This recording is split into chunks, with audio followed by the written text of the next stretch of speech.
இதனைக்கு ஆதாரமாக எல்லாரும் பரிசுத்த வேதாகமத்தை நாம் எடுத்துக்கொண்டு நியாயாதிபதிகளின் புஸ்தகம், த புக் ஆஃப் ஜட்ஜஸ், எல்லாரும் பைபிள் எடுத்துக்கோங்க.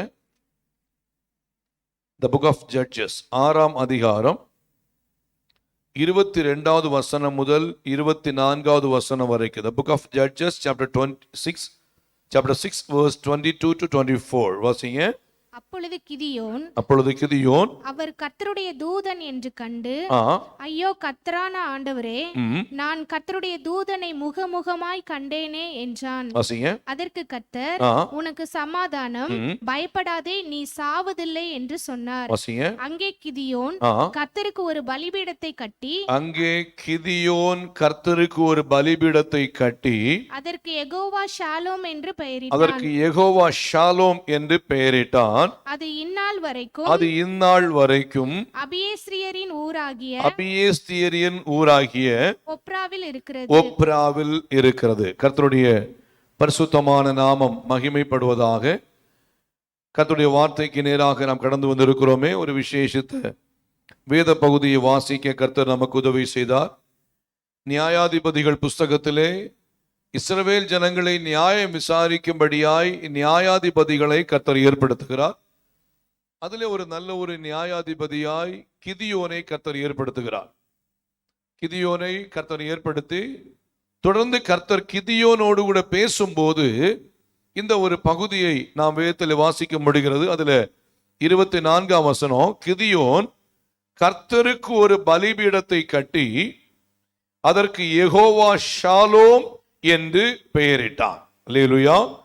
இந்த நாளிலே செய்தியுடைய தலைப்பு யெகோவா ஷாலோம்.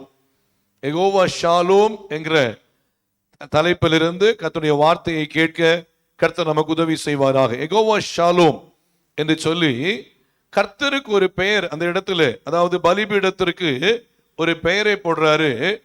இது ஹீப்ரு வேர்ட் யெகோவா ஷாலோம்.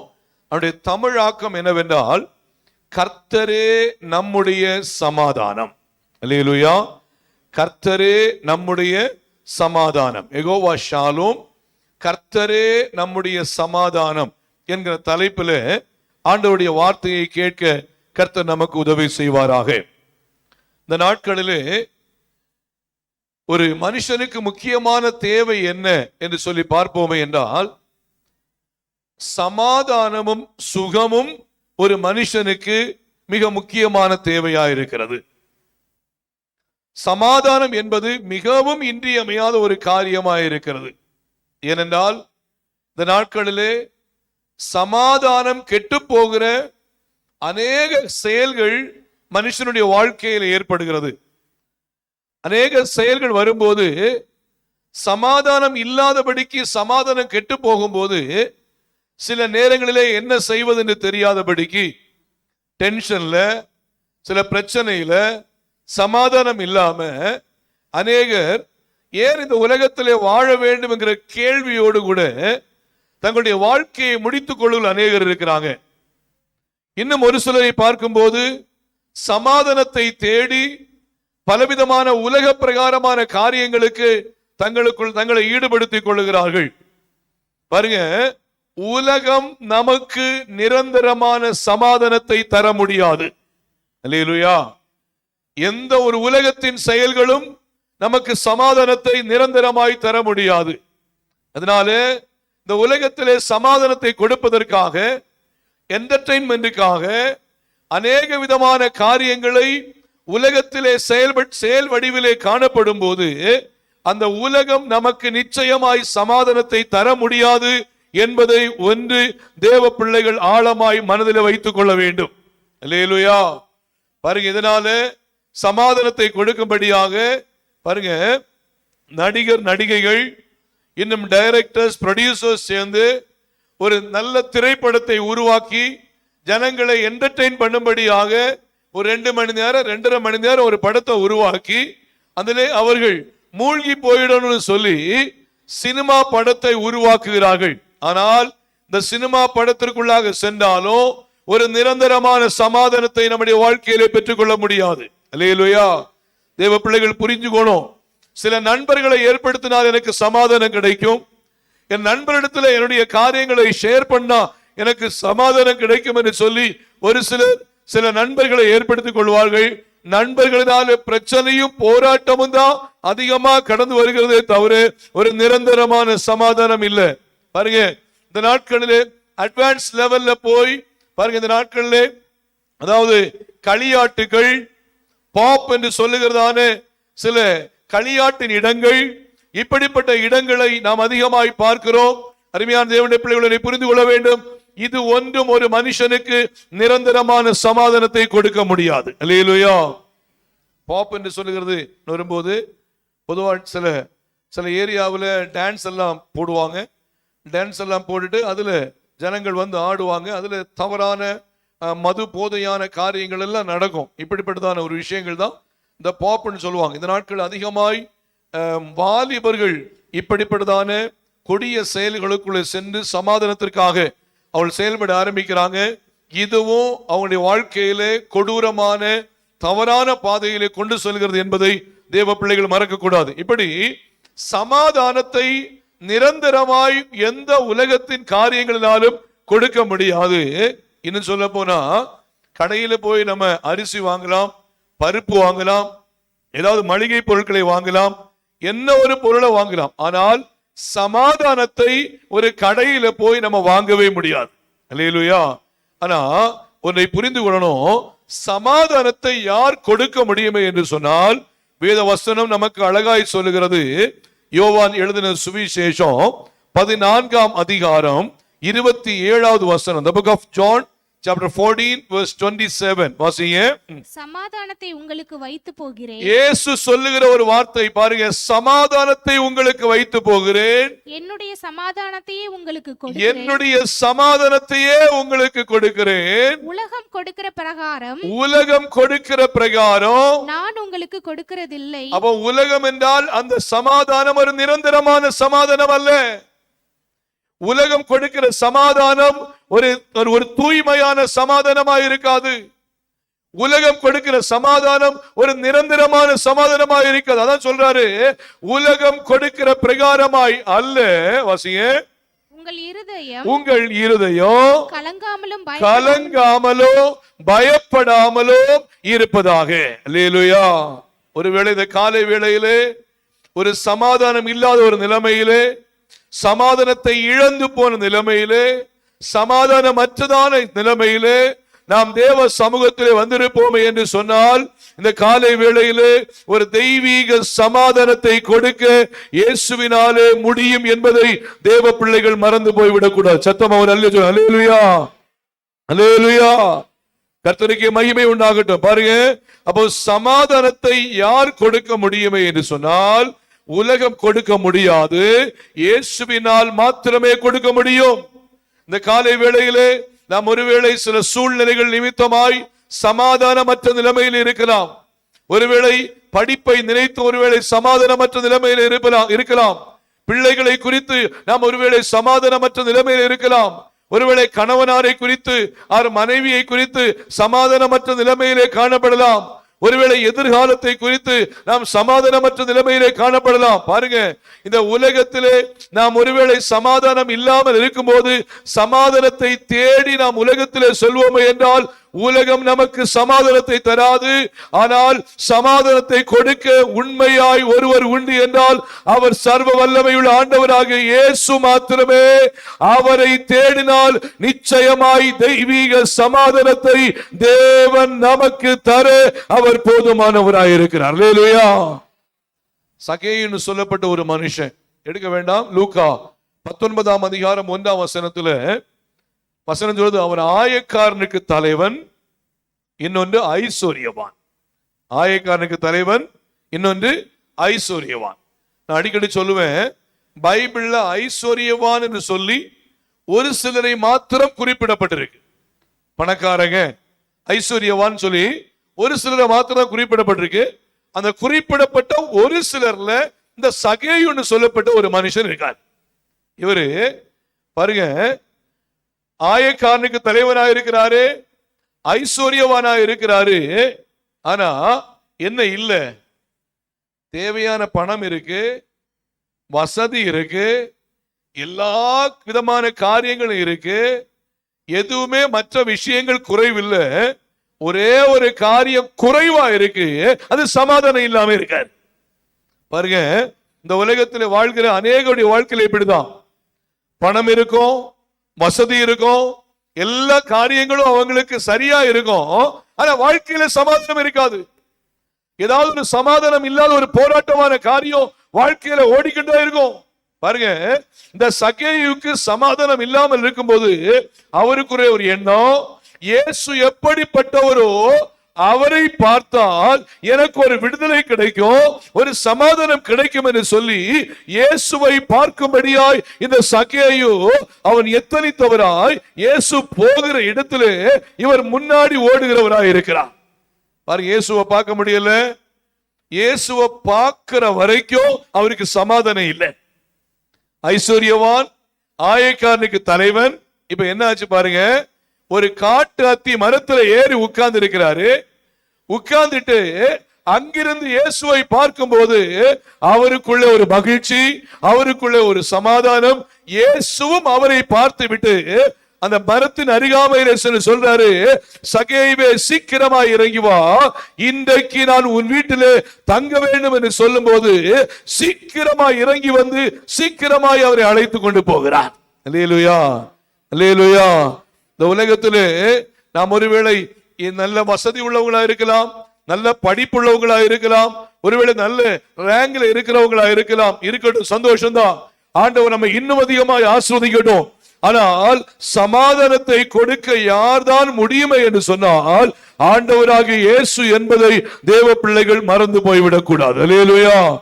அப்போ நம்முடைய வாழ்க்கையில எல்லாவற்றுக்கும் மேலாக சமாதானத்தை அவர் தர முடியும். இந்த நாளிலே உங்கள் மத்தியிலே ஒரு 3 காரியங்களை உங்கள் மத்தியிலே வைத்து, பிரைஸ் தி லார்ட், எந்தெந்த இடங்களிலே நமக்கு சமாதானம் தேவை என்று சொல்லி ஒரு 3 காரியங்களை உங்கள் மத்தியிலே குறிப்பாய் வைத்து கர்த்தருடைய வார்த்தையை நிறைவு செய்யும்படியாய் விரும்புகிறேன். பாருங்க, முதல்ல சமாதானம் நமக்கு எங்க தேவை என்று சொல்லி இந்த 3 காரியங்களில் 122ஆம் சங்கீதம் 6 முதல் 8 வசனங்களை வாசிங்க. அதுல 3 காரியங்கள் இருக்கு. பாருங்க, the book of Psalms chapter 122 verse 6 to 8 வாசிங்க. எருசலேமின் சமாதானத்துக்காக வேண்டிக் கொள்ளுங்கள், உன்னை நேசிக்கிறவர்கள் சுகித்திருப்பார்களாக. வாசிங்க. உன் அலங்கத்திற்குள்ளே சமாதானம், உன் அலங்கத்துக்குள்ளே சமாதானமும் உன் அரண்மனைகளுக்குள்ளே சுகமும் இருப்பதாக. உன் அரண்மனைக்குள்ளே சுகமும் இருப்பதாக. என் சகோதரர் நிமித்தமும், என் சகோதரர் நிமித்தமும், என் சிநேகிதர் நிமித்தமும், என் சிநேகிதர் நிமித்தமும் உன்னில் சமாதானம் இருப்பதாக என்பேன். ஓகே, இந்த இடத்துல ஒரு 3 காரியத்துல சமாதானம் மிகவும் இன்றியமையாதது என்று சொல்லி அழகாய் கற்றுக் கொடுக்கிறார். முதல் காரியம் என்ன பார்க்கும்போது சொல்றாரு, எருசலேமின் சமாதானத்திற்காக வேண்டிக் கொள்ளுங்கள். இந்த புஸ்தகத்தை எழுதுறது யாரு? தாவீது எழுதுறார். இந்த அதிகாரத்தை தாவீது பாடின ஆரோகண சங்கீதம். பாருங்க, அவர் எருசலேமில் இருக்கிறதுனால அவர் எழுதுறாரு, எருசலேமின் சமாதானத்திற்காக வேண்டிக் கொள்ளுங்கள். நாம் உலக நாடுகளுக்காக ஜெபிப்பது நல்லது, எருசலேமுக்காக ஜெபிப்பது நல்லது. தாவீது எருசலேமுக்காக, எருசலேமின் சமாதானத்திற்காக வேண்டிக் கொள்ளுங்கள் என்று கேட்கும் போது நாம் ஜெபிக்க வேண்டும், எங்கள் தேசத்தின் சமாதானத்திற்காக நாங்கள் வேண்டிக் கொள்ளுகிறோம் என்று சொல்லி நம்முடைய தேசத்திற்காக பாரத்தோடு ஜெபிக்க வேண்டிய பொறுப்பு நமக்கு மிகவும் இன்றியமையாததாக இருக்கிறது. அல்லேலூயா. எத்தனை பேர் நீங்க நம்முடைய தேசத்திற்காக தவறாம ஜெபிக்கிறோம் என்று சொல்லி நீங்க கணக்கு பார்க்கணும், சிந்திக்கணும். நம்முடைய வாழ்க்கையில ஜெபம் மிகவும் இன்றியமையாதது. முக்கியமாக சில அசாதாரணமான சூழ்நிலைகள் தேசத்திலே வரும்போது தேசத்தை பாதுகாக்கும்படியாய் திறப்பிலே நிற்க வேண்டியவர்கள் தேவ பிள்ளைகளாகிய நாம். அல்லேலூயா. நமக்கு கொடுக்கப்பட்ட பொறுப்பு, தேவன் நம்மை ரட்சித்தது, தேவன் நம்மை நீதிமானாக்கி இருக்கிறது, தேவன் இந்த உலகத்தில் நம்மை பரிசுத்தம் உள்ளவர்களாய் வாழ வைப்பதன் நோக்கம் என்னவென்றால் Praise the Lord. தேசம் அழியாதபடிக்கு, தேசம் காக்கப்படும்படியாக, தேசத்திற்காக பாரத்தோடு ஜெபிக்கும்படியாய் கர்த்தர் நம்மை கிருபையாய் இந்த உலகத்திலே இந்த நாட்களில் வைத்திருக்கிறார். அல்லேலூயா. அது தேவ பிள்ளைகள் மறந்து போயிடக்கூடாது. ஏன்னா நினிவே அழிக்கப்படும் போது ஆபிரகாம் கேட்பார், ஆண்டவரே 50 நீதிமான்கள் இருந்தால் இந்த தேசத்தை அழிப்பீரோ? நோ, அழிக்க மாட்டேன். 45, 40 கீழே வருவாரு பாருங்க. ஏனென்றால் அங்கே 50 நீதிமான்கள் இருந்தால் அந்த தேசத்தை அழிக்க மாட்டேன்னு சொல்லி ஆண்டவர் ஒரு வார்த்தையை சொன்னார்னா, அதே போல நம்முடைய தேசத்திலே ஒரு அசாதாரணமான சூழல்கள் வரும்போது நம்முடைய தேசத்திற்காக திறப்பிலே நின்று நம்முடைய தேசத்திற்காய் ஜெபிக்கும்படியாய் நம்மை ஒரு நீதிமான்களாய் தேவன் இந்த உலகத்திலே வைத்திருக்கிறார். ஆகையால் தேசத்தின் சமாதானத்திற்காக நாம் ஜெபிக்க வேண்டியது மிகவும் இன்றியமையாதா இருக்கிறது. அல்லேலூயா. வாசிங்க 2 நாளாகமத்தின் புஸ்தகம் 7ஆம் அதிகாரம் 14ஆம் வசனம் வாசிங்க. The book of 2 Chronicles chapter 7 verse 14 வாசிங்க. Praise the Lord. 2 நாளாகமம் 7ஆம் அதிகாரம் 14ஆம் வசனம் வாசிங்க. என் நாமம் தரிக்கப்பட்ட என் ஜனங்கள், என் நாமம் தரிக்கப்பட்ட என் ஜனங்கள் தங்களை தாழ்த்தி. நம்ம என்ன பண்ணணும்? நமக்கு என்ன பண்ணிருக்குன்னா, தேவனுடைய நாமம் நமக்குள்ளே தரிக்கப்பட்டிருக்கிறது. தேவனுடைய நாமம் தரிக்கப்பட்டிருக்கிறார். நம்முடைய பிள்ளைகள், அதாவது தேவ பிள்ளைகளாக நாம் நம்மை தேவனுக்கு முன்பாய் தாழ்த்தி வாசிங்க. ஜெபம் பண்ணி என் முகத்தை தேடி, ஆண்டவருடைய முகத்தை தேடி தங்கள் பொல்லாத வழிகளை விட்டு திரும்பினால், அப்பொழுது பரலோகத்தில் இருக்கிற நான் கேட்டு அவர்கள் பாவத்தை மன்னித்து அவர்கள் தேசத்துக்கு சேமத்தை கொடுப்பேன் என்று ஆண்டவர் வாக்கு கொடுக்கிறவராய் இருக்கிறார். அல்லேலூயா. அப்ப தேசத்தில் இருக்கிற அசாதாரணமான சூழ்நிலைகளுக்காக யார் திறப்பில நிக்கணும்னு சொன்னா, நம்ம திறப்பில நிக்கணும். இந்த 24 hours செயின் பிரேயர்ல நம்முடைய தேசத்திற்காக நம்ம அதிகமாக ஜெபிக்க போகிறோம். தேவ பிள்ளைகள் தயவு செய்து அந்த பிரைஸ் தி செயின் பிரேயர், அந்த ஃப்ரைடே பிரேயர்ல தயவு செய்து தவறாம என்ன பண்ணீங்க, கலந்து கொள்ளணும். யாரு கலந்து கொள்ளாம இருக்கக்கூடாது. Price the Lord. முக்கியமாய் நாம் தேசத்திற்காக ஜெபிக்க போகிறோம், நம்முடைய சபைக்காய் ஜெபிக்க போகிறோம், நம்முடைய குடும்பங்களுக்காய் ஜெபிக்க போகிறோம். பாருங்க, தேவன் நம்முடைய ஜெபத்தை கேட்டு தேசத்தில் இருக்கிற அசாதாரணமான சூழ்நிலையை மாற்றி சமாதானமான சூழ்நிலைக்குள்ள கொண்டு வர கர்த்தர் போதுமானவராக இருக்கிறார். அல்லேலூயா. ஏன்னா இந்த நாட்கள் நாம் பார்க்கிறோம், நிறைய அசாதாரணமான செய்திகளை நம்ம கேட்டுக்கிட்டே இருக்கிறோம். அமெரிக்கன் கவர்மெண்ட் இந்தியாவில் உள்ளதான பொருட்கள் செல்வதற்கு 50% வரி விதிச்சிருக்காங்க. தெரியுங்களா? இது ஒரு அசாதாரணமான ஒரு காரியம். இது என்ன விஷயம்னா, முதல்ல பாதிக்கப்படுகிறது பாத்தீங்கன்னா பெரிய பெரிய தொழில் இருக்கிறதான இடங்கள் பாதிக்கப்படும். என்ன சொல்ல போனா மெயின்லி திருப்பூர் அதிகமாய் பாதிக்கப்படும். திருப்பூர்ல இருந்து அதிகமான பனியன்கள் என்ன பண்ணுது, அமெரிக்காவுக்கு ஏற்றுமதி ஆகும் போது 50% வரி விதிக்கிறாங்கன்னு சொன்னா, இப்போ நிறைய பேரு அதை எக்ஸ்போர்ட் பண்றதை ஸ்டாப் பண்ணிடுவாங்க. இன்னும் சொல்ல போனா நாமக்கல் இருந்து ஆயிரக்கணக்கான முட்டைகள் என்ன பண்ணுது, ஏற்றுமதி ஆகுது. இப்போ 50% வரி விதிச்சுட்டாங்கன்னா முட்டைகளை ஏற்றுமதி செய்யறவங்களுக்கு லாஸ் ஆயிரும். அவங்க என்ன பண்ண, ஸ்டாப் பண்ணிடுவாங்க. இப்படி ஒவ்வொரு இடங்களிலேயும் பிரைஸ் தி லார்ட் இப்படி வரி விதிப்பின் காரணமாக அந்த தொழில்கள் அந்த இடத்தில் உள்ளதான அந்த பொருட்கள் ஸ்டாக் ஆகும் போது அங்கே வேலை இல்லாத ஒரு திண்டாட்டம் ஏற்பட ஆரம்பிக்கும். பாருங்க, இப்ப நம்ம ஒரு 1000 ஸ்கொயர் ஃபீட் குடோன்ல ஒரு பொருட்களை ஸ்டாக் பண்ணி வைக்க முடியும்னா, இந்த பொருட்கள் இங்கிருந்து போனா மட்டும்தான் அடுத்து இன்னும் பொருட்களை ஸ்டாக் பண்ண முடியும். இந்த பொருட்கள் போகலைன்னா இங்க ஸ்டாக் இந்த இடத்துல ஸ்டாக் ஆயிருக்கும், இங்க ஸ்டோரேஜ் ஆயிருக்கும். ஸ்டோரேஜ் ஆயிருக்கும் போது ஓனர் என்ன சொல்லுவாரு, பொருட்கள் நம்மகிட்ட இருக்கு, இப்போ உங்களுக்கு வேலை இல்லை, வேலை வரும்போது என்ன பண்றோம், உங்களுக்கு வேலையை தர்றோம். அப்படி சொல்லும் போது வேலை இல்லாத திண்டாட்டம் அதிகமாகும். ஜனங்களுக்கு சாப்பிட வழி இல்லாமல் போய்விடுவாங்க, பஞ்சம் ஏற்படும், பலவிதமான கொள்ளைகள் ஏற்படும், பலவிதமான போராட்டங்கள் ஏற்படும். பாருங்க, ஒரு அசாதாரணமான ஒரு சூழ்நிலை. பாருங்க, இப்படிப்பட்ட சூழ்நிலை தேசத்திலே வரும்போது தேசத்திற்காய் திறப்பிலே நின்று ஜெபிக்கும்படியாய் ஆண்டவருடைய பிள்ளைகளாகிய நம்மை கர்த்தர் கிருபையாய் ஏற்படுத்தி வைத்திருக்கிறார் என்று சொன்னால், திறப்பிலே நின்று ஜெபிக்கும்படியாய் ஒவ்வொரு தேவ பிள்ளையும் நாம் தேவ சமூகத்தில் இருக்கும் போது அற்புதத்தின் தேவன் நமக்காய் யுத்தம் செய்ய போதுமானவராய் இருக்கிறார். அல்லேலூயா. இன்னும் ஒரு சில காரியங்கள் நமக்கு இருக்கு. பாருங்க, இந்த நாட்களில் எலெக்ஷன் டிபார்ட்மெண்ட் காரியங்கள், பலவிதமான ஜனநாயகம் தோற்கடிக்கப்பட்ட நிலைமையிலே இப்படி பலவிதமான கொடிய செயல்கள் தேசத்திற்குள் ஏற்பட்டு ஒரு புரட்சி வெடிக்காத அளவுக்கு காணப்பட வேண்டும் என்று சொன்னால், நாம் தேவ சமூகத்திலே திறப்பிலே நின்று அதிகமாய் ஜெபிக்கிறவர்களா இருக்க வேண்டும்.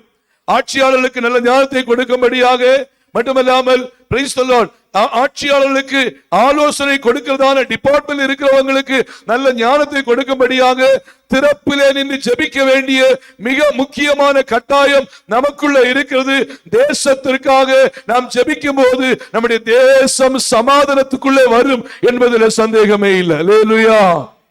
நினிவே தேசம் பாருங்க கவிழ்க்கப்பட்டு போகும் என்று சொல்லி யோனா நினிவேயில போய் அங்கே சொல்றார். என்ன சொல்றாரு? இன்னும் சில நாட்களுக்குள்ளாக நினிவே கவிழ்க்கப்பட்டு போகும். நினிவே கவிழ்க்கப்பட்டு போகும்னு சொன்ன உடனே நினிவே ஜனங்கள் என்ன செய்தார்கள்? வாசிங்க. Praise the Lord. The book of Jonah chapter 3 verse from 4. யோனாவின் புத்தகம் 3ஆம் அதிகாரம் 4ஆம் வசனத்திலிருந்து வாசிங்க. Praise the Lord. யோனா நகரத்தில்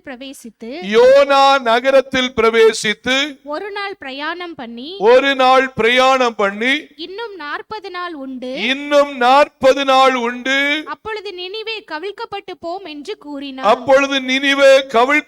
போகும் என்று கூறினார். அப்பொழுது நினிவேயில் உள்ள ஜனங்கள் தேவனை விசுவாசித்து உபவாசம் செய்யும்படி கூறினார்கள். பெரியோர் முதல் சிறியோர் மட்டும் இரட்டை உடுத்திக் கொண்டார்கள். இந்த செய்தி நினிவேயின் ராஜாவுக்கு எட்டின போது அவன் தன் சிங்காசனத்தை விட்டு எழுந்து தான் உடுத்தியிருந்த உடுப்பை கழற்றி போட்டு இரட்டை உடுத்திக் கொண்டு சாம்பலிலே உட்கார்ந்தான்.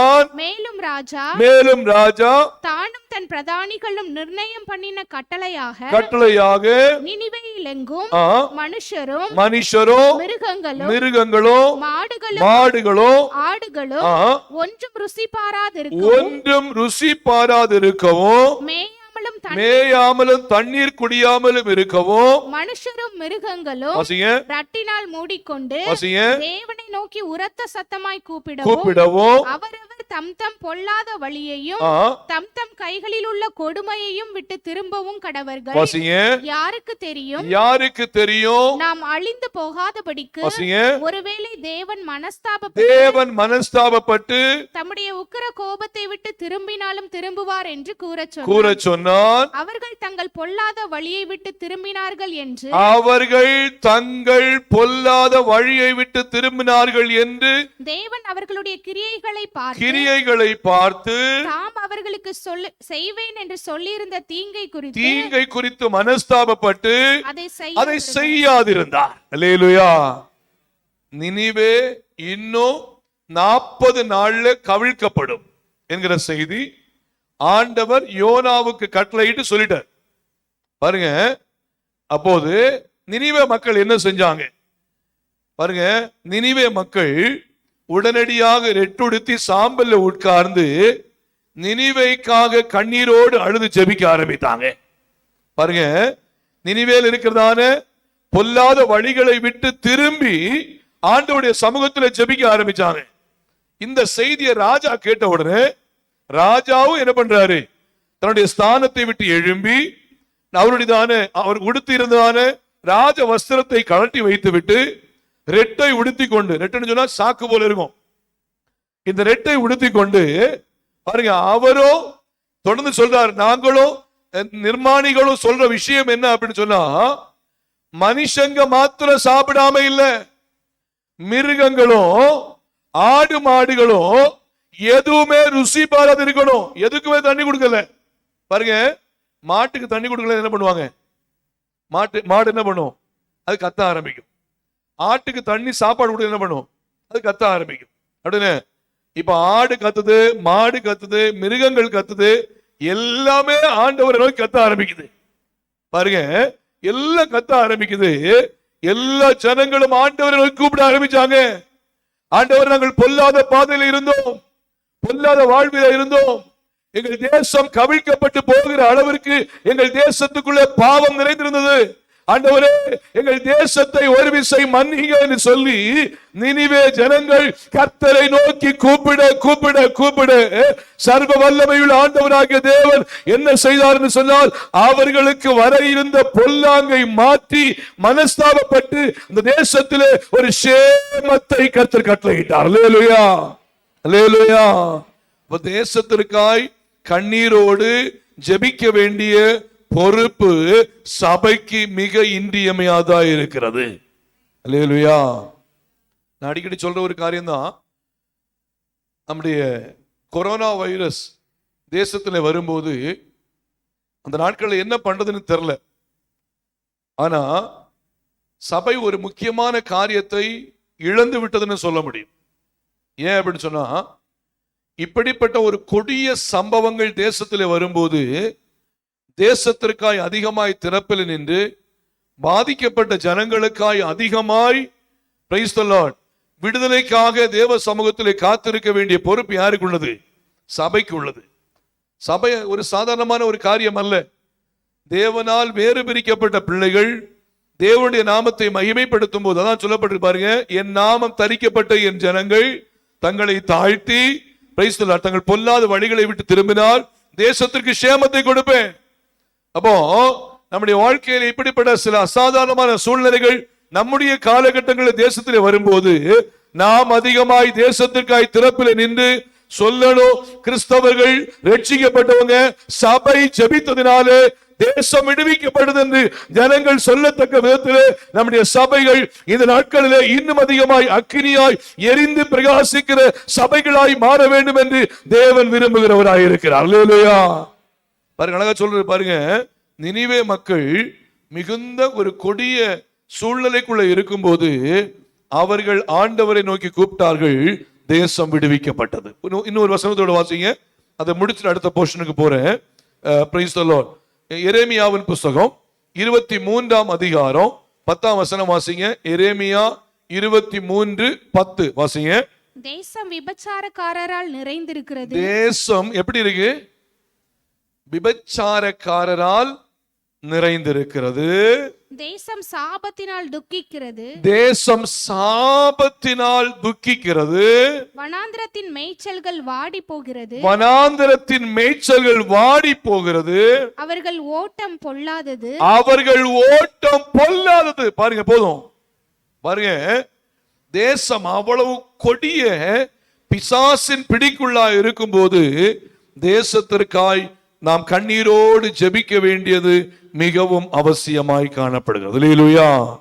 இந்த பொல்லாத பாவ பிரைஸ் தி லார்ட் செயல்களில் இருந்து தேசம் விடுவிக்கப்படும்படியாய், விபச்சாரத்திலிருந்து தேசம் விடுவிக்கப்படும்படியாய், வேசித்தனங்களிலிருந்து தேசம் விடுவிக்கப்படும்படியாய், பிரைஸ் தி லார்ட் பலவிதமான அந்நிய கிரியைகளிலிருந்து தேசம் விடுவிக்கப்படும்படியாய், அந்நிய ஆராதனைகளிலிருந்து தேசம் விடுவிக்கப்படும்படியாய், பிரைஸ் தி லார்ட் ஹல்லேலூயா பொல்லாத செயல்களிலிருந்து தேசம் விடுவிக்கப்படும்படியாய் தேசத்திற்காய் தேவ பிள்ளைகள் திறப்பில் நிற்கும் போது தேசத்திலே கர்த்தர் சமாதானத்தை தருகிறவராய் இருக்கிறார். ஹல்லேலூயா. இரண்டாவதாக நமக்கு எங்கே சமாதானம் வேணும்னா வாசிங்க 122ஆம் சங்கீதம் 7வது வசனம் வாசிங்க. 122ஆம் சங்கீதம் 7வது வசனம். உன் அலங்கத்திற்குள்ளே சமாதானம். இரண்டாவது சமாதானம் எங்க வேணும் நமக்கு? உன் அலங்கத்துக்குள்ளே சமாதானமோ, உன் அரண்மனைகளுக்குள்ளே சுகமும். உன் அரண்மனைகளுக்குள்ளே என்ன பண்ணும்? ரெண்டாவது நம்ம வீட்டுல என்ன வேணும்? சமாதானம் வேணும். உங்க வீட்டுல சமாதானமா இருக்கீங்களா? அப்படி நீங்க கையை தூக்குங்கன்னு கேட்டா, பாஸ்டர் நம்மளை குறிச்சு தப்பா நினைக்க கூடாது இல்ல, அந்த கையை தூக்குவோம் அப்படின்னு ஒருவேளை கையை தூக்குவோம். ஆனா உண்மையா நம்ம சிந்திக்கணும், நம்ம வீட்டுல சமாதானம் இருக்கா? வசனம் சொல்லுது, உன் அலங்கத்துக்குள்ளே சமாதானமும் உன் அரண்மனைக்குள்ளே சுகமும் இருப்பதாக. தேவன் நமக்கு சமாதானத்தையும் சுகத்தையும் தர ஆண்டவர் போதுமானவராய் இருக்கிறார். ஆனால் அந்த சமாதானத்தையும் சுகத்தையும் பெற்றுக்கொள்வதற்கு நாம் பாத்திரவான்களாய் இருக்கிறோமா என்பதுதான் கேள்வி. வாசிங்க, லூக்கா எழுதின சுவிசேஷம் 1ஆம் அதிகாரம் 5-6 வசனங்களை வாசிங்க. The book of Luke chapter 1 verse 5 and 6 வாசிங்க. யூதேய தேசத்தின் ராஜாவாகிய ஏரோதின் நாட்களில் அபியா என்னும் ஆசாரிய வகுப்பில் சகரியா என்னும் பெயர் கொண்ட ஆசாரியன் ஒருவன் இருந்தான். அவன் மனைவி ஆரோனுடைய குமாரத்திகளில் ஒருத்தி, அவள் பெயர் எலிசபெத். அவர்கள் இருவரும் பாருங்க, யாரெல்லாம்? கணவனோ மனைவியோ, அவர்கள் இருவரும் கர்த்தரிட்ட சகல கற்பனைகளின்படியே. எப்போது நமக்கு சமாதானம் வீட்டில் உண்டாகும்னு சொன்னா, ஆண்டவர் இட்ட சகல கற்பனைகளின்படியேயோ நியமங்களின்படியேயோ குற்றமற்றவர்களாய் நடந்து தேவனுக்கு முன்பாக நீதி உள்ளவர்களாய் இருந்தார்கள். நீதி உள்ளவர்களாய் இருந்தால் நம்ம வீட்டில் சமாதானமோ சுகமோ நிறைவாய் இருக்கும். அல்லேலூயா. இங்க யாரெல்லாம் அழகா சொல்லப்பட்டிருக்கு? சகரியாவும் எலிசபெத்தும் எப்படிப்பட்டவங்களா இருக்காங்க? கர்த்தரிட்ட சகல கற்பனைகளின் படியேயும், சகல கற்பனையும் படின்னு சொன்னா ஆண்டவர் என்னென்ன கட்டளையை சொன்னாரோ அழகா செய்யறாங்க. பாருங்க, என்னை அன்றி உனக்கு வேறே தேவர்கள் உண்டாயிருக்க வேண்டாம். பாருங்க, வானத்தின் கீழே பூமியின் மேலே எந்த ஒரு சொரூபத்தையாக விக்கிரகத்தையாக நமஸ்கரிக்கவோ சேவிக்கவோ வேண்டாம். நான் எரிச்சல் உள்ள தேவனாய் இருப்பேன். பாருங்க, கர்த்தரிட்ட சகல கற்பனை, ஓய்வு நாளை பரிசுத்தமாய் ஆசரிப்பாயாக. கர்த்தரிட்ட கட்டளையின் பிரகாரமாய் இவங்க சரியாய் நடக்க ஆரம்பித்தாங்க. அந்த குடும்பம் சமாதானமாய் நிறைந்தது.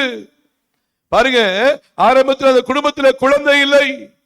சகரியாவும் எலிசபெத்தும் வயது சென்றவங்களா இருந்தாங்க.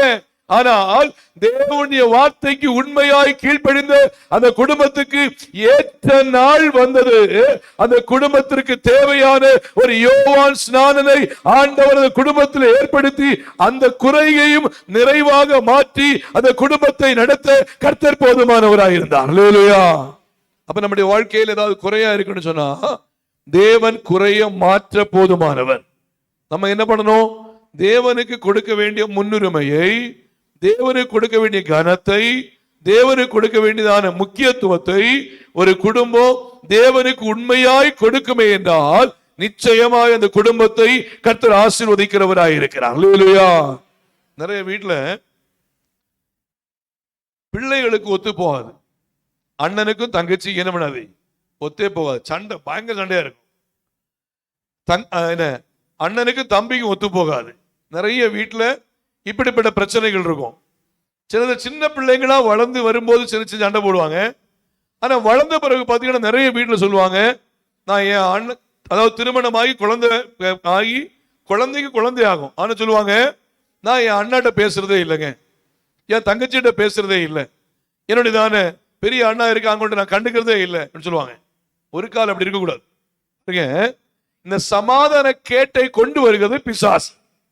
அப்போ ரட்சிக்கப்பட்ட தேவ பிள்ளைகள் நம்ம குடும்பத்தில் ஒரு ஐக்கியமா இருக்க வேண்டும் என்று தேவன் நம்மிடத்தில் விரும்புகிறவராய் இருக்கிறார். அல்லேலூயா. எங்க வீட்டுல நாங்க 4 பசங்க, 4 பேரும் இப்பவும் கர்த்தருடைய கிருபையினால நல்ல ஐக்கியமா நல்ல அன்பா, ஒருத்தவங்க ஏதாவது ஒரு காரியங்களை செய்யறாங்கன்னு சொன்னா 4 பேர் என்ன பண்ணுவாங்கன்னு சொன்னா மாறி மாறி ஷேர் பண்ணிக்கிடுவாங்க. இப்ப நான் ஏதாவது ஒரு ஃபாரின் கண்ட்ரி போறேன் அப்படி சொன்னா நான் ஏர்போர்ட்ல போய் உட்கார்ந்துட்டு என்னுடைய பிரதர்ஸ் எல்லாரையும் கால் பண்ணி சொல்லுவேன், நான் ஒரு டிராவல் பண்றேன், ஜெபம் பண்ணிக்கோங்க அப்படி சொல்லுவேன். எங்க அண்ணாவும் அதே போல, அண்ணமாரா இருக்கட்டும் தம்பியா இருக்கட்டும், அவங்களுடைய டிராவலிங் டைமா இருக்கட்டும், மட்டும் இல்லாம அவங்க ஏதாவது ஒரு லேண்ட் வாங்கினாலும் சரி, ஏதாவது ஒரு பில்டிங் வாங்கினாலும் சரி, என்ன பண்ணுவாங்கன்னா இப்படி நாங்க ஒரு காரியத்தை செஞ்சிருக்கிறோம்னு சொல்லி நாங்க ஷேர் பண்றது உண்டு. இதுல கர்த்தருடைய நாமம் மகிமைப்படுது. அதுக்கு சொல்றேன்னா இந்த குடும்பத்தின் ஐக்கியத்தை கர்த்தர் எதிர்பார்க்கிறவராக இருக்கிறார். இங்க ஒரு வீடு இருக்கு பாருங்க, லூக்கா எழுதின சுவிசேஷம் 10ஆம் அதிகாரம் 38 முதல் 42 வரைக்கும் உள்ள வேத பகுதியை வாசிங்க. The book of Luke chapter 10 verse 38 to 42 வாசிங்க. பின்பு அவர்கள் பிரயாணமாய் போகையில் அவர் ஒரு கிராமத்தில் பிரவேசித்தார். அங்கே மார்த்தாள் என்னும் பெயர் கொண்ட ஒரு ஸ்திரீ அவரை தன் வீட்டிலே ஏற்றுக்கொண்டாள். அவளுக்கு மரியாள் என்னப்பட்ட ஒரு சகோதரி இருக்கிறாங்க. அவள் இயேசுவின் பாதத்தருகே இந்த மரியாள் பாதத்தருகே உட்கார்ந்து அவருடைய வசனத்தை கேட்டுக்கொண்டிருந்தாள். மார்த்தாளோ பற்பல வேலைகளை செய்வதில் மிகவும் வருத்தமடைந்து அவரிடத்தில் வந்து ஆண்டவரே, நான் தனியே வேலை செய்யும்படி என் சகோதரி என்னை விட்டு வந்திருக்கிறதை குறித்து உமக்கு கவலை இல்லையா? எனக்கு உதவி செய்யும்படி அவளுக்கு சொல்லும் என்றார். இயேசு அவளுக்கு பிரதியுத்தரமாக, மார்த்தாளே, நீ அநேக காரியங்களை குறித்து கவலைப்பட்டு கலங்குகிறாய். தேவையானது ஒன்றே. மரியாள் தன்னை விட்டு எடுபடாத நல்ல பங்கை தெரிந்து கொண்டாள் என்றார். நான் என்ன நினைக்கிறேன்னா, இயேசு இருக்கும் போதே மரியாளை குறிச்சு யார் கம்ப்ளைண்ட் பண்றா? மார்த்தாள் கம்ப்ளைண்ட் பண்றா. அடுத்து இயேசு வீட்டுல இருக்கும் போதே ஒருத்தருக்கு ஒருத்தர் என்ன பண்ணல? ஐக்கியம் இல்லை. அப்ப இயேசு இல்லைன்னா வீடு என்ன ஆயிருக்கும்? அப்படின்னு இப்போ வீட்டில் இப்போ பாஸ்டர் போய் உட்கார்ந்துருக்காரு, சும்மா சொல்றேன், நான் வரும்போது வீட்டில் பிள்ளைங்க 2 பேர் சண்டை போட்டுருந்தாங்கன்னா, பாஸ்டர் வந்திருக்காரு, நம்ம என்ன பண்ணுவோம்? கொஞ்சம் அமைதியா அவர் போன பிறகு நம்முடைய வேலையை என்ன பண்ணுவோம்? காமிப்போம்னா நினைப்பாங்க. அடுத்துன்னு ஆனா இங்க இயேசு இருக்கிறாரு. இயேசு இருக்கும் போதே என்ன சொல்றா பாருங்க, ஆண்டவரே உமக்கு கவலை இல்லையா? நான் அநேக வேலையில என்ன பண்றேன்னா வருத்தப்பட்டுக்கிட்டு இருக்கிறேன். அப்போ இயேசு அந்த இடத்துல பேசுறாரு, மார்த்தாளே, நீ அநேக காரியங்களை குறித்து கவலைப்படுகிறாய், தேவையானது ஒன்றே. மரியாள் தன்னை விட்டு எடுபடாத என்ன பண்றா? நல்ல பங்கை தெரிந்து கொண்டாள் என்று சொல்லி அந்த இடத்துல இயேசு தான் வந்த நோக்கத்தை அங்கே சொல்லுகிறார். ஆனா மார்த்தாள் மரியாளுக்குள்ளே ஐக்கியம் இல்ல, மார்த்தாள் மரியாளுக்குள்ளே ஒற்றுமை இல்ல. பாருங்க, அந்த இடத்திலே மார்த்தாளுக்குள்ளே ஒற்றுமை இல்ல, மார்த்தாள் மரியாளுக்குள்ள ஒற்றுமை இல்லை. இயேசுவை ஏற்றுக்கொண்டவள் மார்த்தாள், ஆனால் இயேசுவை ஏற்றுக்கொண்ட நோக்கத்தை மார்த்தாள் மறந்து போய்விட்டாள். அல்லேலூயா.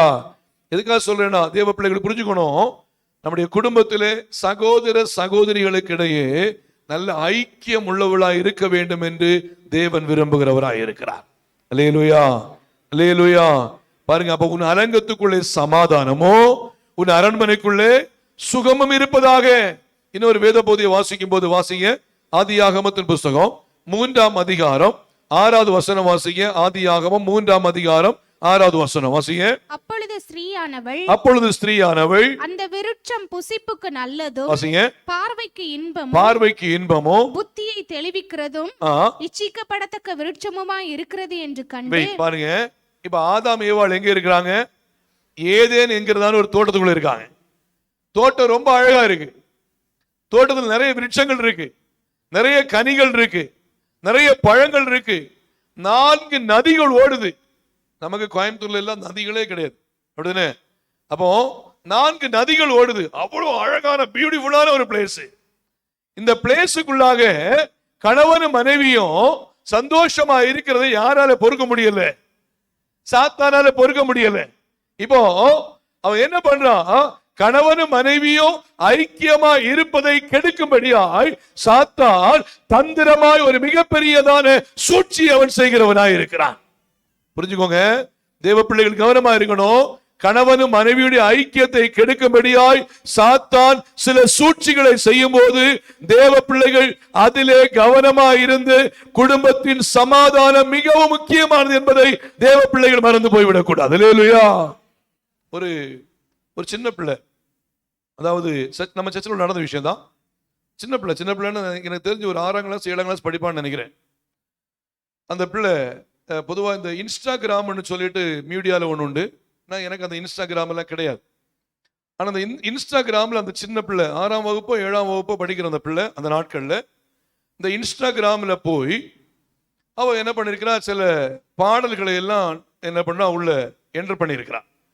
சினிமா பாட்டு, சில சில காரியங்கள் எல்லாம் இது என்டர் பண்ணியிருக்கிறான். என்டர் பண்ணியிருக்கிறதான விஷயத்தை வேறொரு நபர் எனக்கு பார்த்துட்டு எனக்கு சொன்னாங்க, பாஸ்டர், நம்ம சபையில் உள்ள பிள்ளை சின்ன பிள்ளை, இந்த பிள்ளை இந்த வயசுலயே இந்த சினிமா பாட்டு இப்படிப்பட்ட காரியங்கள் எல்லாம் இருக்கு, ஒன்று நீங்க கண்டிச்சு வைங்க பாஸ்டர், சொல்லி கொடுங்க பாஸ்டர் அப்படின்னாங்க.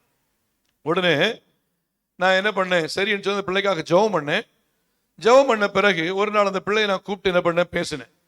இது சரியில்லைம்மா அப்படி சொல்லும்போது அந்த பிள்ளை ரொம்ப ஷாக் ஆகிட்டா, பாஸ்டருக்கு எப்படி தெரிஞ்சிச்சு அப்படின்ட்டு ஷாக் ஆகிட்டு தொடர்ந்து என்ன பண்ணான்னா, சரி பாஸ்டர், நான் என்ன பண்ணுறேன்னா இது பண்ணுறேன், ஏன் இப்படிப்பட்ட செயலுக்குள்ளே நீ போகிற அப்படி கேட்டேன்.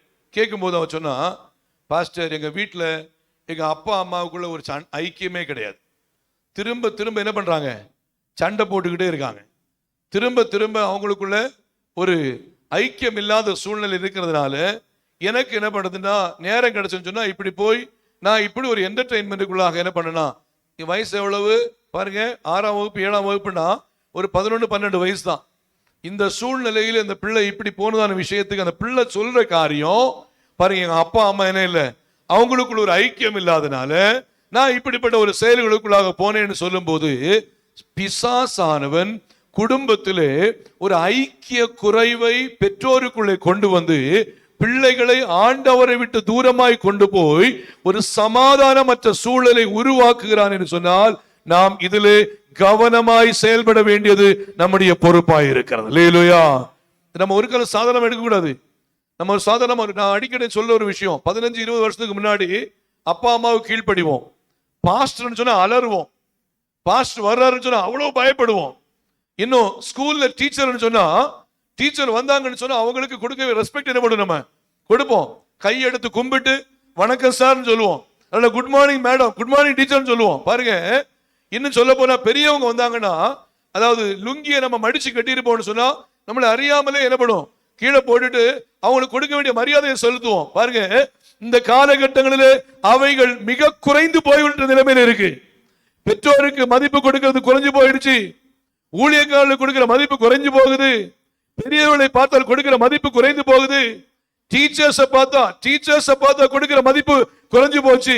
பாத்தீங்கன்னா, இன்னைக்கு கூட எனக்கு 1ஆம் கிளாஸ் படிச்சு கொடுத்த டீச்சரை நான் அடிக்கடி ஞாபகப்படுத்தி நான் ஜெபம் பண்ணுவேன் உங்களுக்காக. அந்த டீச்சருக்கு பேரு பொன்னம்மா என்கிற ஒரு டீச்சர். பாருங்க, அந்த பொன்னம்மா டீச்சர் நான் என்ன சொல்றேன்னா, அப்புறம் எனக்கு படிச்சு கொடுத்த டீச்சர்ஸ் எல்லாம் எனக்கு ஞாபகம் இருக்கு. அவன் டீச்சர்ஸ் வராங்கன்னா இப்ப கூட எங்களுக்கு ஒரு டியூஷன் ஒரு சார் சொல்லி கொடுத்தாரு, டியூஷன் ஒரு சார். அந்த டியூஷன் சார் பாத்தீங்கன்னா அடி தோலிச்சு எடுத்துருவார். எனக்கு ஒரு நாள் என் தொடையில மாத்திரமே 21 தழும்புகளை எங்க அம்மா எண்ணி எடுத்தாங்க. அப்ப ஒரு நாள் எவ்வளவு அடி அடிச்சிருப்பாரு பாருங்க. ஆனா இப்ப கூட அந்த சாரை நான் பார்த்தேன்னா, நான் ஒருவேளை கார்ல போன கூட நின்று இறங்கி நான் அவரை விசாரிச்சு, எப்படி சார் இருக்கீங்க, வீட்டுல பிள்ளைகள் எப்படி இருக்காங்கன்னு சொல்லி விசாரிச்சு நான் போவேன். அன்னை அடிச்சது உண்மைதான், அன்னை என்னை திருத்தினது உண்மைதான். அன்னை அவர் அப்படி திருத்தினதுனாலதான் இன்னைக்கு ஒரு ஊழியக்காரன் நிக்க கர்த்தர் உதவி செஞ்சிருக்கார். அல்லேலூயா. இந்த இப்படிப்பட்ட செயல்கள் குறைந்து போய்விட்டது. இந்த குழந்தை சொல்லுது, எங்க அப்பா அம்மாவுக்குள்ள ஐக்கியம் இல்லாதனால நான் மீடியாவுக்குள்ள போய் இந்த இன்ஸ்டாகிராம்ல நான் இதெல்லாம் பதிவு செய்யறேன் பாஸ்டர், இனி நான் செய்ய மாட்டேன், என்ன மன்னிச்சுக்கோங்க பிள்ளை சொல்லுதுன்னு சொன்னா, தேவ பிள்ளைகள் மிகுந்த ஜாக்கிரதையா இருக்கணும். குடும்பத்தின் சமாதானத்தை கெடுக்கும்படியாய் பிசாசு தந்திரமாய் பலவிதமான தந்திரமான செயல்களை செய்யும் போது தேவ பிள்ளைகள் நாம் குடும்பத்தில் மிக ஜாக்கிரதையாய் செயல்பட வேண்டியது மிகவும் முக்கியமாக இருக்கிறது. அல்லேலூயா. பாருங்க, எவ்வளவு அழகான தோட்டம், ஏதேன் தோட்டம் பியூட்டிஃபுல்லா இருக்கு. அந்த தோட்டத்துக்குள்ள ஆதாமும் ஏவாளும் சந்தோஷமா இருக்கும்போது மகிழ்ச்சியா இருக்கிறாங்க. பகலின் குளிர்ச்சியான வேளையில ஆண்டவர் வர்றாரு, ஆண்டவரோட பேசுறாங்க. இப்படிப்பட்ட செயல்கள் எல்லாம் வரும்போது ரொம்ப முக்கியமான ஒரு விஷயம் பாருங்க, பிசாசு வந்து யார வஞ்சிக்கிறான், ஏவாளை ஸ்திரீயை வஞ்சிக்கிறவனா இருந்தான்.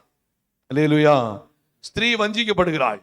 நான் அதை டீச் பண்ணும்போது ஒரு காரியத்தை சொல்லுவேன் பாருங்க. ஆண்டவர் சொன்னாரு, தோட்டத்தின் நடுவில் நிற்கிறதான அந்த நன்மை தீமை அறியத்தக்கதான விருட்சத்தின் கனி என்ன பண்ணாது, நீ புசிக்க கூடாது. இது ஸ்திரீக்கு தெரியும். அதனாலதான் அந்த பிரைஸ் தி லார்ட் யார்கிட்ட, அந்த சர்ப்பத்திட்ட சொல்றான். இப்போ ஸ்திரீ, அந்த ஸ்திரீ இடத்துல சர்ப்பம் சொன்ன உடனே இல்ல பிசாஸ் சொன்ன உடனே இந்த ஸ்திரீ என்ன பண்ணிருக்கணும்னு சொன்னா, நான் அடிக்கடி சொன்ன ஒரு விஷயம் தான். அதாவது முதல்ல பகலின் குளிர்ச்சியான வேளையில யார் உலாவுவா, ஆண்டவர் வருவாரு. அதை சாப்பிடலாமா சாப்பிடக்கூடாதான்னு சொல்லி யார்கிட்ட கேட்டிருக்கணும்? ஆண்டவர்கிட்ட கேட்டிருக்கணும். ஆண்டவருக்கு கீழ்ப்படியல்ல. ரெண்டாவது யார்கிட்ட கேட்டிருக்கணும்? என் கணவனார் வருவாரு, என் வீட்டுக்காரர் என் ஆத்துக்காரர் வருவாரு, வரும்போது இந்த இந்த பழத்தை சாப்பிடலாமா சாப்பிடக்கூடாதுன்னு சொல்லி யார்கிட்ட கேட்டிருக்கணும்? வீட்டுக்காரர் வந்த பிறகு கேட்டுட்டு சாப்பிட்டுருக்கணும். வீட்டுக்காரருக்கு என்ன பண்ணல? கீழ்ப்படியல்ல. மூணாவது, சுயமா ஒரு புத்தி வேணும். இது தேவையில்லாம பேசிக்கிட்டு இருக்கு, இதுகிட்ட நான் பேசக்கூடாது என்கிறதா சுயமான ஒரு புத்தி வேணும். சுயமான புத்தி அவங்களுக்கு என்ன இல்லை? இல்ல.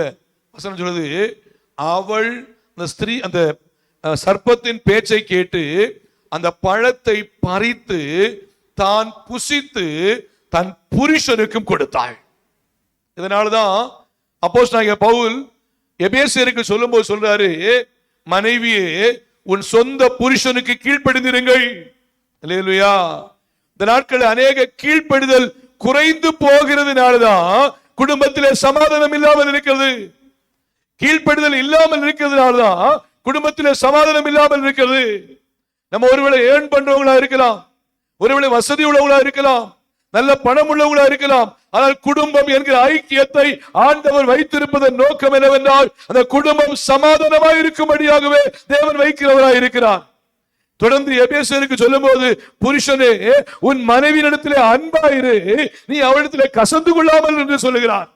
அப்படின்னு சொன்னா ஒரு குடும்பம் சமாதானமாய் சந்தோஷமா இருக்கணும்னு சொன்னா மனைவி கணவனுக்கு கீழ்ப்படிகிறவளா இருக்கணும். அதே வேளையிலே கணவனும் மனைவி இடத்திலே அன்பா இருக்க வேண்டும் என்று வேதம் நமக்கு அழகாய் கற்றுக் கொடுக்கிறது. அல்லேலூயா. சிலவங்கள்ட்ட சில பேட்டி எடுப்பாங்க, மனைவிட்ட பேட்டி எடுக்கும் கேட்பாங்க, கணவன்கிட்ட நீங்க என்ன எதிர்பார்க்கிறீங்க சொல்லுவாங்க. உடனே நிறைய பேர்லாம் கேள்விப்பட்டிருக்கிறேன், சொல்லுவாங்க, அவர் என்கிட்ட அன்பா பேசினா மட்டும் போதுங்க, வேற ஒண்ணுமே எனக்கு வேண்டாம். அவன் சொல்றது என்னது? அவர் என்கிட்ட என்ன பண்ணா போதும், அன்பா பேசினா மட்டும் போதும், எனக்கு வேற எதுவுமே வேண்டாம். ஒவ்வொரு குடும்பமும் ஒவ்வொரு மனைவியும் அதை எதிர்பார்க்கிறவர்களா இருக்கிறாங்க. அல்லேலூயா. குடும்பத்திலே சமாதான குறைவுக்கு காரணம் என்ன என்பதை புரிந்து கொண்டு சரியான பாதையிலே செல்ல வேண்டும் என்று தேவன் விரும்புகிறவராய் இருக்கிறார். அல்லேலூயா. அல்லேலூயா. அப்ப நம்ம முதலாவது எங்க சமாதானம் வேணும்? நம் தேசத்திலே சமாதானம் வேணும். இரண்டாவது எங்க சமாதானம் வேணும்? குடும்பத்திலே சமாதானம் வேணும். மூன்றாவது எங்கே சமாதானம் வேணும்? 122 சங்கீதம் 8 வசனம் வாசிங்க. என் சகோதரர் நிமித்தமும் வாசிங்க. என் சிநேகிதர் நிமித்தமும் வாசிங்க. உன்னில் சமாதானம் இருப்பதாக. மூன்றாவது, உன்னில் சமாதானம் இருப்பதாக. நமக்கு தனிப்பட்ட ஒரு மனுஷனுக்கு சமாதானம் வேண்டும். அல்லேலூயா. தனிப்பட்ட ஒரு மனுஷனுக்கு சமாதானம் வேண்டும். தனிப்பட்ட மனுஷன் சொன்னா அன்னாள் தனிப்பட்ட விதத்திலே பாதிக்கப்பட்டாள், தனிப்பட்ட விதத்திலே வேதனையோடு இருக்கிறாள், தனிப்பட்ட விதத்திலே சமாதானம் இல்லாமல் இருக்கிறாள். இப்போ அன்னாள் போய் தேவ சமூகத்திலே தனிப்பட்ட விதத்திலே கண்ணீரோடு ஜெபிக்கிறாள். ஏலி சொல்றாரு, நீ சமாதானத்தோட போ, உன் தேவனாகிய கர்த்தரிடத்தில் வேண்டிக் கொண்டு உன் விண்ணப்பத்தின்படி அவர் உனக்கு கட்டளையிடுவாராக. அல்லேலூயா. ஒருவேளை தனிப்பட்ட விதத்திலே நீங்கள் சமாதானம் இல்லாமல் இருந்து கொண்டிருப்பீர்கள் என்றால், குடும்பத்திலே நீங்கள் சமாதானம் இல்லாமல் இருந்து கொண்டிருப்பீர்கள் என்றால், நான் மறுபடியும் சொல்றேன், சமாதானத்தை கொடுக்க ஒருவர் உண்டு என்றால் அவர் ஆண்டவராகிய இயேசு மாத்திரமே. இயேசுவிடத்திலே சமாதானத்தை கேட்டால் நம்முடைய தேசத்திலே சமாதானத்தை தருவார், நம்முடைய குடும்பத்திலே சமாதானத்தை தருவார், நம்முடைய தனிப்பட்ட வாழ்விலே கர்த்தர் சமாதானத்தை தர கர்த்தர் போதுமானவராய் இருக்கிறார். அல்லேலூயா. ஆகையால் நம்முடைய தனிப்பட்ட வாழ்வு சமாதானமாய் இருக்க வேண்டும். தனிப்பட்ட வாழ்விலே சமாதானமா இருக்கணும். அப்போனா நம்ம பிரச்சனைகளை போட்டு மனசுல குழப்பவே கூடாது. பிரச்சனைகளை போட்டு மனசுக்குள்ள என்ன பண்ண டம் பண்ணவே கூடாது. அதனாலதான் வசனம் சொல்லுது, கர்த்தர் மேல் உன் பாரத்தை வைத்து விடு, அவர் உன்னை ஆதரிப்பார், நீதிமானை ஒருபோதும் தள்ளாட விட்டார். அல்லேலூயா. எவ்வளவு அழகான வார்த்தை பாருங்க. அப்ப சபைக்கு வந்துட்டோம்னு சொன்னா அன்னாளை போல நம்முடைய பாரத்தை எங்க இறக்கி வைக்கணும்? கர்த்தர் பேர்ல இறக்கி வைக்கணும். கர்த்தர் பேர்ல இறக்கி வைக்கணும். பின்பு சுமந்துட்டு போக கூடாது. நான் அடிக்கடி சொல்லுவேன், சுமந்துட்டு போக கூடாது. அன்னாள் திரும்ப சுமந்துட்டு போகல, பின்பு அவள் துக்கமுகமாய் இருக்கவில்லை. அல்லேலூயா. அதுவரைக்கும் அவன் முகம் துக்கமா இருந்துச்சு. இன்னைக்கு கூட பிரதர் ஆண்டனி அருள் சொல்லும்போது சொன்னாரு, எனக்கு இப்ப கூட முகத்துல சிரிப்பு வரல அப்படின்னாரு சாட்சியில. பாருங்க, அவன் அந்த அந்த சூழ்நிலை அவரை எவ்வளவு பாதிச்சிருக்கு பாருங்க, எவ்வளவு அந்த சூழ்நிலை எவ்வளவு வேதனைக்குள்ள கொண்டு போயிருக்கு அப்படின்னா, பிரைஸ் தி லார்ட், ஆண்டவர் நம்முடைய பாரத்தை நீக்குகிறவராய் இருக்கிறார். அந்த இடத்துல தேவன் நமக்கு ஞானத்தை கொடுத்து கிருபையாய் நடத்த கர்த்தர் போதுமானவராய் இருக்கிறார். அவர் சொன்னார்ல, அந்த இடத்துல காரை கொண்டு வண்டி ஆஃப் பண்ணிட்டு இம்மிட்ட என்ன ஆஃப் பண்ணிட்டாரு, லைட் ஆஃப் பண்ணிட்டாரு. இம்மிட்ட லைட் ஆஃப் பண்ணலன்னு சொன்னா கண்டிப்பாகவே ஆப்போசிட் வந்திருக்கும், தெரியாம என்ன பண்ணிருப்பான், கண்டிப்பா ஒரு மேஜரான ஆக்ஷன் வந்திருக்கும். இந்த இடங்கள்ல எல்லாம் நம்முடைய ஞானம் உருவாகல, நம்முடைய ஞானம் வெளிப்படல, கர்த்தருடைய ஞானம் நமக்குள் இருந்து வெளிப்பட ஆரம்பித்தது. அல்லேலூயா. அப்ப சில சூழ்நிலையில தெய்வீக ஞானம் உண்டாக வேண்டுமே என்றால் நாம் ஒவ்வொரு காரியத்தை செய்வதற்கு முன்பாய் ஜெபத்தோடு நாம் செல்ல வேண்டும். அல்லேலூயா. மூன்றாவது காரியம், உன்னில் சமாதானம் இருப்பதாக. நமக்கு சமாதானத்தை கர்த்தர் தருகிறவராய் இருக்கிறார். மத்தேயு 5:9 சொல்லுகிறது, சமாதானம் பண்ணுகிறவர்கள் பாக்கியவான்கள். வாசிங்க, மத்தேயு 5:9 வாசிங்க. சமாதானம் பண்ணுகிறவர்கள் பாக்கியவான்கள், சமாதானம் பண்ணுகிறவர்கள் பாக்கியவான்கள், அவர்கள் தேவனுடைய புத்திரர் எண்ணப்படுவார்கள். அர்த்தம் என்ன தெரியுமா? நம்ம ஒவ்வொரு நாளும் எனக்கு சமாதானத்தை தாங்க ஆண்டவரே, எனக்கு சமாதானத்தை தாங்க ஆண்டவர் நம்ம கேட்டு இருப்போம். நம்ம எனக்கு சமாதானத்தை தாங்கன்னு கேட்கிறத தாண்டி நாம் சமாதானத்தை சொல்லுகிறவர்களாய் காணப்பட வேண்டும். நம்ம வளரணும் அப்படின்னு மற்றவங்களுக்கு சமாதானத்தை நம்ம சொல்றவங்களா இருக்கணும். அப்போ டெய்லி எனக்கு சமாதானம் வாங்க, எனக்கு சமாதானம் தாங்க, எனக்கு சமாதானம் தாங்கன்னு சொல்லி தேவ சமூகத்தில் ஜெபிக்கிறது இல்ல. சமாதானம் இல்லாமல் இருக்கிற ஜனங்களுக்கு நாம் ஒரு பூரண சமாதானத்தினால நிறைந்து நாம் மற்றவர்களுக்கு சமாதானத்தை கொண்டு போகிறவர்களாய் நாம் மாற வேண்டும் என்று தேவன் நம்மை குறித்து எதிர்பார்க்கிறவராய் இருக்கிறார். அல்லேலூயா, அல்லேலூயா. அப்ப சமாதானம் எங்கெல்லாம் தேவை இருக்கு? ஒன்று, தேசத்திலே சமாதானம் தேவை. இரண்டாவது, குடும்பத்திலே சமாதானம் தேவை. மூன்றாவது, நம் தனிப்பட்ட வாழ்விலே சமாதானம் தேவை. எல்லாரும் கண்களை மூடுவோமா? எல்லாரும் தலைகளை தாழ்த்தி நாம் ஜெபிப்போம். Price the Lord. Jehovah Shalom, Jehovah Shalom என்று சொன்னால் பிரைஸ் தி லார்ட், கர்த்தரே நம்முடைய சமாதானம், கர்த்தரே நம்முடைய சமாதானம். எல்லாரும் தேவ சமூகத்தில் ஒப்பு கொடுப்போம். ஒருவேளை சில காரியங்களினாலே சமாதானம் இல்லாமல் நாம் இருப்போமே என்றால் யெகோவா ஷாலோம் என்று சொல்லுவோம், யெகோவா ஷாலோம் என்று சொல்லுவோம். கர்த்தரே நம்முடைய சமாதானமாய் இருக்கிறார், கர்த்தரே நம்முடைய சமாதானமாய் இருக்கிறார். ஹல்லேலூயா. எல்லாரும் ஆண்டவருடைய சமூகத்தில் யெகோவா ஷாலோம் என்று சொல்லுவோம், யெகோவா ஷாலோம் என்று சொல்லுவோம். ஆண்டவருடைய சமூகத்தில் ஒப்பு கொடுப்போம். கர்த்தரே நமக்கு சமாதானமாய் இருக்கிறார், கர்த்தரே நமக்கு சமாதானமாய் இருக்கிறார். தேவ சமூகத்தில் ஒப்பு கொடுத்து ஜெபத்தோடு ஆண்டவர் நாமத்தை மகிமைப்படுத்துவோமா? ஓ ரபா ஷங்கா பலகடா பரபா ஷக்கா பலபா. கர்த்தரே நம்முடைய சமாதானமாய் இருக்கிறாரு. தேவ சமூகத்தில் தாழ்த்தி ஒப்பு கொடுப்போமா? எல்லாரும் ஜெபத்தோடு தேவனுடைய நாமத்தை உயர்த்துவோமா? கர்த்தருக்கு மகிமை உண்டாகட்டும். ஹல்லேலூயா. எல்லாரும் ஜெபிப்போம், எல்லாரும் ஜெபிப்போம். ஹல்லேலூயா. அவர் செட்டையின் கீழ் அடைக்கலம் போக வேண்டும், சிறகுகளால் மூடுவார். அவர் செட்டையின் கீழ்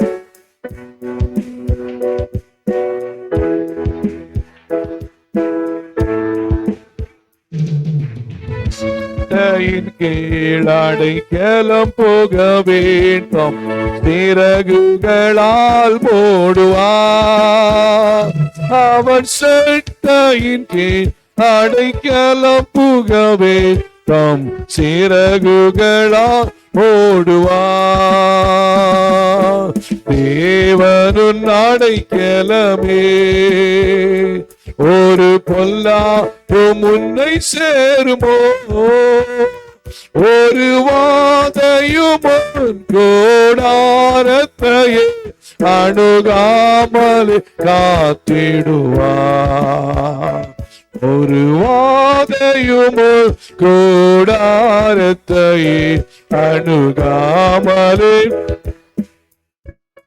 எல்லாரும் சேர்ந்து அவர் சட்டையின் கீழ் தம் சிறகுகளால் மூடுவார். அவர் சட்டையின் கீழ் தம் சிறகுகளால் மூடுவார். நாம் ஜெபிப்போம். மகா கிருபையும் இரக்கமும் வல்லமையும் நிறைந்த எங்கள் அன்பின் பரலோக பிதாவே, ஆசீர்வதிக்கப்பட்ட நல்ல வேளையிலும் உம்முடைய பரிசுத்த நாமத்தை நாங்கள் உயர்த்துகிறோம். ஆண்டவராகிய தேவன், நீர் எங்களோடு கூட இருந்து செய்து வந்த மகத்துவமான பணிகளுக்காக உமக்கு நன்றி ஆண்டவரே. கர்த்தாவே, இந்த வேளையில கர்த்தாவே ஸ்தோத்திரம். உம்முடைய வார்த்தைகளை கேட்கும்படியாக கர்த்தர் எங்களுக்கு உதவி செய்தபடியினால் உமக்கு நன்றி. யெகோவா ஷாலோம் என்று சொல்லி ஆண்டவரே, நாங்கள் ஆண்டவரே கர்த்தர் நம்முடைய சமாதானம் என்கிற தலைப்பில் கர்த்தருடைய வார்த்தையை கேட்க கர்த்தர் உதவி செய்தபடியினால் உமக்கு நன்றி அப்பா. ஆண்டவரே, சமாதானத்தை கொடுக்கிறவர் எங்கள் ஆண்டவராகிய இயேசு மாத்திரமே என்பதை நாங்கள் சரியாய் புரிந்து கொள்ள கர்த்தர் எங்களுக்கு உதவி செய்தபடியால் உமக்கு நன்றி ஆண்டவரே. எங்கள் தேசம் சமாதானத்தால் நிறையட்டும் ஐயா. ஆண்டவரே, எங்கள் குடும்பங்கள் சமாதானத்தால் நிறையட்டும் ஆண்டவரே. எங்களுடைய தனிப்பட்ட வாழ்வு சமாதானத்தால் நிறையட்டும் ஆண்டவரே. கர்த்தர் அப்படியாய் ஒவ்வொருவரையும் சமாதானத்துக்குள்ளாக நிலைநிறுத்தி நடத்தும்படியாய் தாழ்த்தி ஒப்புக் கொடுக்கிறோம். வந்திருக்கிற எல்லா தேவ பிள்ளைகளையும் ஆசீர்வதிப்பீராக. ஒவ்வொரு மேலும் விசேஷித்த கிருபையின் கரம் கூட இருந்து நடத்த தாழ்த்தி ஒப்புக் கொடுக்கிறோம் ஆண்டவரே. ஆண்டவரே, இந்த வாரம் முழுவதும் பாதுகாத்துக் கொள்ளுங்க. ஒவ்வொரு நாளும் சுகபலன் ஆரோக்கியத்தை தருவீராக. ஆண்டவரே, கைகளின் பிரயாசத்தை ஆசீர்வதிப்பீராக. தேவைகளை சந்திப்பீராக. பாதுகாப்பை கர்த்தர் கொடுத்து ஆசீர்வதித்து நடத்தும்படியாய் ஒப்புக் கொடுக்கிறோம் ஆண்டவரே. எல்லா எதிர்கிரியைகளுக்கும் பிசாசின் தந்திரங்களுக்கும் ஜனங்களை விலக்கி பாதுகாத்துக் கொள்ளுங்க. இயேசு இரட்சகரின் நாமத்தில் கேட்கிறோம் நல்ல பிதாவே, ஆமென். எல்லாரும் சேர்ந்து சொல்லுவோம். என் ஆத்துமாவே என் முழு உள்ளமையுடைய பரிசுத்த நாமத்தை ஸ்தோத்திரி. என் ஆத்துமாவே கர்த்தரை ஸ்தோத்திரி. அவர் செய்த சகல உபகாரங்களையும் மறவாதே. ஆமென். நம்முடைய கர்த்தரும் இரட்சகருமாக இயேசு கிறிஸ்துவின் கிருபையும் பிதாவாகிய தேவனுடைய அன்பும் பரிசுத்த ஆவியானோட ஐக்கிய நம் அனைவரோடு சகல பரிசுத்தவான்களோடும் இன்றும் என்றும் சதா காலங்களிலும் நம் அனைவரோடு கூட இருப்பதாக. ஆமென். அல்லேலூயா, அல்லேலூயா, அல்லேலூயா. கர்த்தர் நம்ம ஒவ்வொரு ஆசீர்வதிப்பாராக. ஒருவருக்கு கரங்களை கொடுத்து சமாதானத்தோடு கடன் சொல்லுவோம். நம்ம வெளியில போகும்போது நம்ம எல்லாரும் இந்த தேவ சபை வளர்ச்சி நிதி கவரை வாங்கிட்டு போங்க. யாரு கவர் வாங்காம போக கூடாது. சின்ன பிள்ளைகளும் வாங்கிட்டு போய் ஒரு 50 ரூபாய் வச்சு கொடுங்க. நிச்சயமாய் ஒவ்வொருவரையும் கர்த்தர் ஆசீர்வதி